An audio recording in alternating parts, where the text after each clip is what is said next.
बिस्मिल्लाहिर्रहमानिर्रहीम। अस्सलाम वालेकुम dear students. Operating system CS604, आज इसकी लास्ट डेट है 2 जनवरी और कल भी जमा करवा सकते हैं 3 जनवरी। काफ़ी ट्रिकी सी असाइनमेंट है, आपने MS वर्ड में ही जमा करवानी है। इसमें available system resources, allocated, request, safe state find out करनी है। बैंकर्स एल्गोरिदम में पेज नंबर 141, 42 उसके ऊपर इसके रिलेटेड सारा कुछ दिया हुआ है, आप उसको स्टडी करें। लेक्चर नंबर 28 अच्छी तरह सुनेंगे तो आपको बहुत अच्छे तरीके से समझ आएगी। और इसमें आपको मैक्स फाइंड आउट करना है, एलोकेशन प्लस रिक्वेस्ट, तो ये आपके पास मैक्स आ जाएगा। फिर आपको मैक्स माइनस एलोकेशन करना होगा और फिर आपके पास नीड आ जाएगा। तो नीड हमें चाहिए और नीड और एलोकेशन की मदद से हमने काम करना है। और मैंने कुछ इस तरह टेबल डिज़ाइन किया और इसमें एलोकेशन जो दी हुई थी मैंने उसी तरह फिल की है। एक आधी गलती थी पहले, वो मैंने ठीक की है। और एलोकेशन मतलब मुझे लगा था मैंने फिलिंग करते हुए कुछ गलती कर दी, 232 तो मैंने 233 लिख दिया, तो फिर कुछ इशू आ रहे थे। लेकिन अब कोशिश की है कि सॉर्ट डाउन हो जाए। इसको आप टेबल को अंडरस्टैंड करें। ये मैंने डायरेक्टली इसको सॉर्ट आउट किया और इस तरह कर सकते हैं। बुक में भी इसी तरह ही है कि उन्होंने इस तरह टेबल बनाया और अवेलेबल दिखाए हुए हैं। और अवेलेबल हमें उसने पहली दफ़ा दे दिए थे 322, तो एलोकेशन हमें ये दी हुई है 010, नीड हमारी 001 है। तो इसको चेक कर लें, अवेलेबल अगर ज़्यादा होंगे और नीड हमारी कम होगी तो हम लोग सेफ सीक्वेंस में होंगे। सेफ सीक्वेंस मतलब यहाँ पे P0 भी लिख सकते थे, P1 भी, दोनों इकट्ठे लिख सकते हैं, मतलब उन्होंने हमें पहले से प्रोवाइड किया हुआ है। तो P0 P1, उसके बाद यहाँ पे मैं बात तो P1 के लिए ही हूँ। P0 ऑलरेडी हो चुका है, उसकी सेफ स्टेट उन्होंने दिखा दी हुई है, लेकिन हमें ख़ुद भी दिखा देनी चाहिए क्योंकि उन्होंने पूछा हुआ है P0 का भी। तो P0 भी हम यहाँ कह सकते हैं, लेकिन यहाँ पे P1 के रिलेटेड मैंने डाटा फिल किया, P0 का एंड पे मैंने किया और ये 1 ऐड हो जाएगा अवेलेबल के अंदर और हम लिख देंगे 332।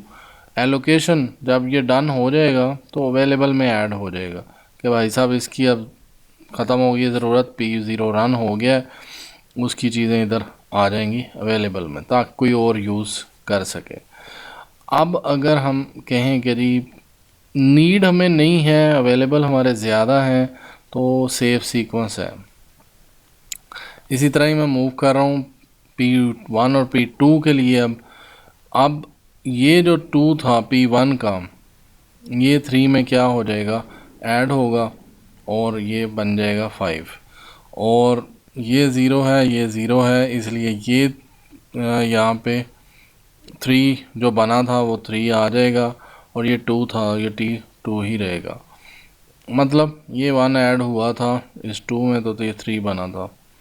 अब हम लोग P2 को चेक कर लेते हैं। एलोकेशन हुई हुई है 3 की, 0 और 3, और नीड जो है इसकी 0 और 0 और 0 है, और हमारे पास अवेलेबल 532 है।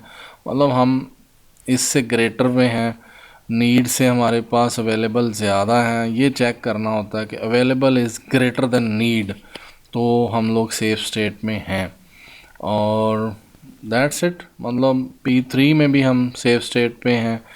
P2 में अब हमने मूव करना है P3 पे, और P3 में हम लोगों ने चेक करना है और जो चीज़ें 5 और ये 3 जो P2 का था, 5 और 3 क्या कर देगा 8, और ये 0 एलोकेशन वाला तो 3 ही रहेगा, 3 में 0 ऐड किया, और ये जो 3 था ये 2 में ऐड होगा तो 3 और 2 5 हो जाएगा। तो अब हमारे पास ये अवेलेबल है। और नीड में हम चेक करते हैं, नीड हमें 1 की है, 0 और 0, यहाँ पे 8 पड़े हुए हैं, तो available is greater than need, that's it, we are on a safe side. मतलब ये इसका सिंपल सादा फार्मूला है। P3 में ये चीज़ें इसके अंदर हैं और हमारे पास एलोकेशन ये हुई हुई है। नीड की हमें ज़रूरत थी, ज़रूरत हमें या रिक्वेस्ट हमें ये थी, तो हमारे पास ऑलरेडी 8 पड़े हुए हैं, एक की ज़रूरत है, तो हमारे पास 7 बाकी बच जाएंगे। बाकी 2 0 0 हैं और वो भी हमारे पास हायर ही हैं, 3 और 5। That's it. P1 P2 P3 is a safe sequence. Next we are going to move to the P4।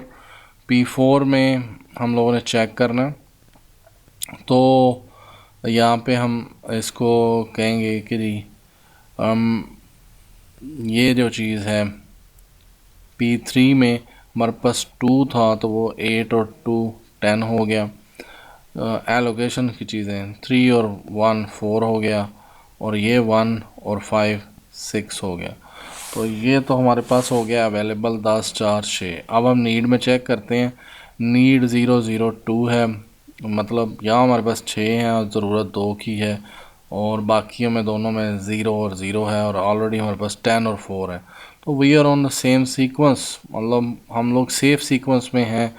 यहाँ एलोकेशन इसकी 2 हुई हुई है, और दैट्स इट। और इसके बाद अगर हम मूव करेंगे तो हम इसमें 10 4 8 कर सकते हैं।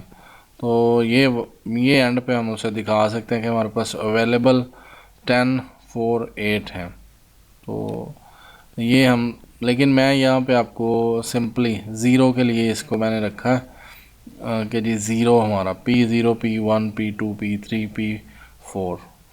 और क्योंकि अब हमने आगे नहीं जाना, तो हम इस एलोकेशन वाले को भी उसमें शो करना है, तो इससे अलग जाकर कर सकते हैं 10 4 6 से आगे जो करना है। अदरवाइज़ तो यही मेरे ख्याल से आंसर इसका बनता है।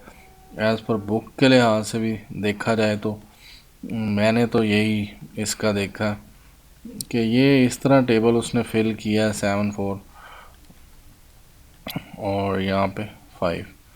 तो ये 5 5 लास्ट टाइम पे आ गया। उसने ये 2 जो आखिरी था उसने 7 नहीं किया, बाकी उसने चलने दिया।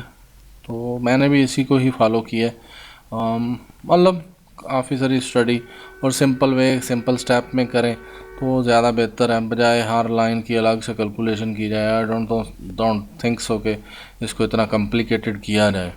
तो मेरे ख्याल से तो मुझे तो यही बेस्ट लगा कि एक टेबल बना लें, उसमें वैल्यूज़ फिल करें और नीचे लिखते जाएं। अगर एक लाइन को हाईलाइट करना तो वो अब आपकी मर्ज़ी है, इसको लाइन को हाईलाइट करते जाएं तो वो ज़्यादा बेहतर रहेगा। तो मैंने इस तरह टेबल करने की है। अगर आपने नीड टेबल को फाइंड आउट करने का फार्मूला यानी करना है, उसको अलग से यहाँ पे टेबल बनाना, तो वो भी आप बना सकते हैं, यानी इसी को उठा के यहाँ रख दें। और मैक्स का टेबल फाइंड आउट करना है, वो रिक्वेस्ट और एलोकेशन दोनों को जमा करेंगे तो मैक्स आ जाएगा। मैक्स में से माइनस करेंगे एलोकेशन तो हमारे पास नीड आ जाएगा। तो अगर वो दोनों टेबल भी बनाने हैं तो बनाए जा सकते हैं। I hope so it's enough. Thank you, thanks for watching.